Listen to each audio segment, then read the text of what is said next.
What's up, guys? Luke here, and today I'm reviewing the new Christopher Nolan film, Tenet. Let's get right into it.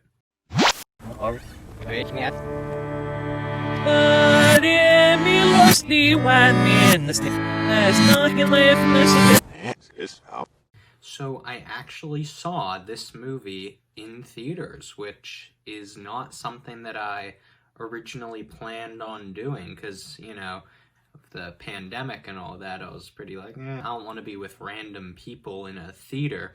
But I did a Cinemark private movie party with some friends, so no one except me and the people in my group could come into the theater. So that was a nice option to have.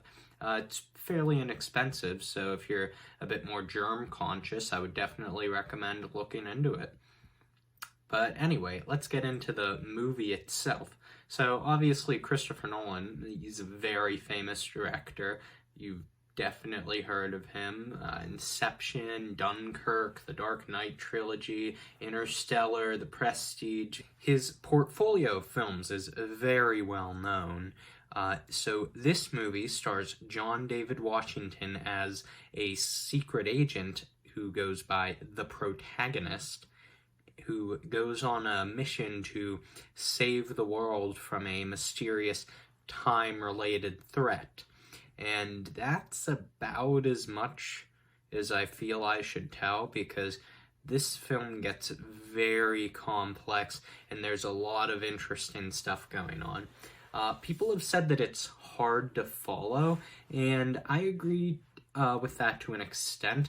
I think the time travel stuff, once the film starts to show the mechanics of it, I think it's pretty simple to understand, actually.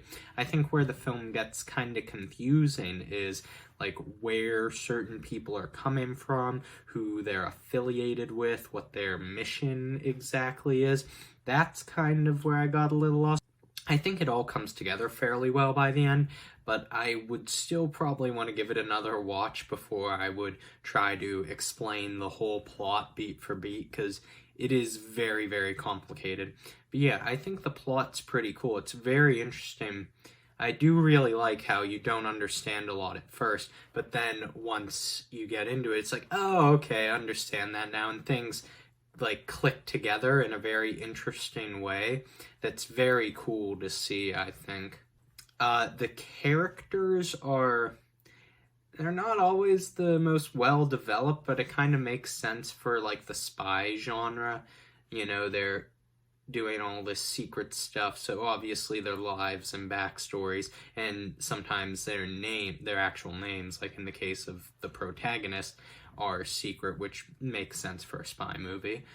I still think Chris Nolan does a fairly good job giving it emotional stakes, and some of the characters feel kind of flat in writing, but I think all the actors really do a good job making the characters feel very alive and convincing, and I think, it does have some pretty solid emotional stakes in it. And obviously, I'd say the best part of this film was definitely the action scenes. They were very, very entertaining with the time inversion mechanic. That's, you can kind of do the running backwards effect like on an iPhone these days, but Christopher Nolan, goes really above and beyond with the whole effect to just make extremely, extremely cool action scenes that are so cool to watch. The soundtrack is pretty nice. It's not particularly like memorable, and sometimes it kind of feels like it's trying to imitate Hans Zimmer and not really getting there, but for the most part it generally does its own thing to fit the style of the film, and I think it does that well. Probably my main issue with the film would be it's very, very talky. There's a lot of exposition, explaining the mechanics, explaining what's going on with the plot and who's doing what and why. It gets a little old, and there's just so much delivered, just like characters talking, and there are many scenes where the whole scene will be just characters walking and talking and explaining things. So it's a pretty exposition-heavy film, but for the most part, I think the film still keeps things going and keeps you entertained and invested in the story. But yeah, it is pretty exposition-heavy. Also, one thing I noticed that was kind of weird was some of the scene transitions feel really jarring. Like, that's not even something I think about a lot when I'm watching a movie. Like, I don't think like, ooh, that's a good scene transition when a scene transitions well. So that's usually something that you should not even notice.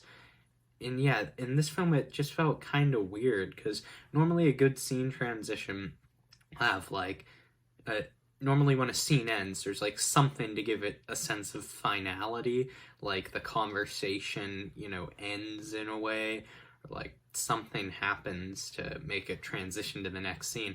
But in this movie, there were a lot of points where it kind of just felt like the conversation just stopped and skipped to another scene, and the way he cut it together was really weird. Like, it would just be like the shot of the characters walking and talking, then it just cuts to like a completely different landscape shot really abruptly.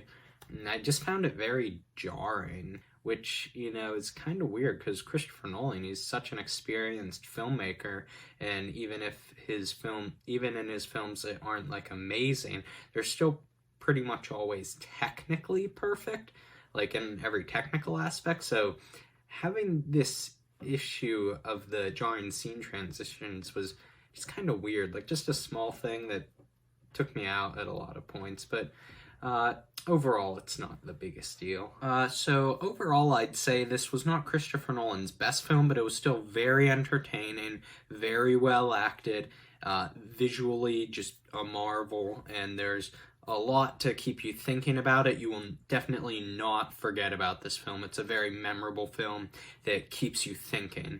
So overall, I'd say it's a good movie, and I'm gonna give this one a 4 out of 5. Alright guys, thanks for watching. Please like and subscribe, and I will see you later, alligators.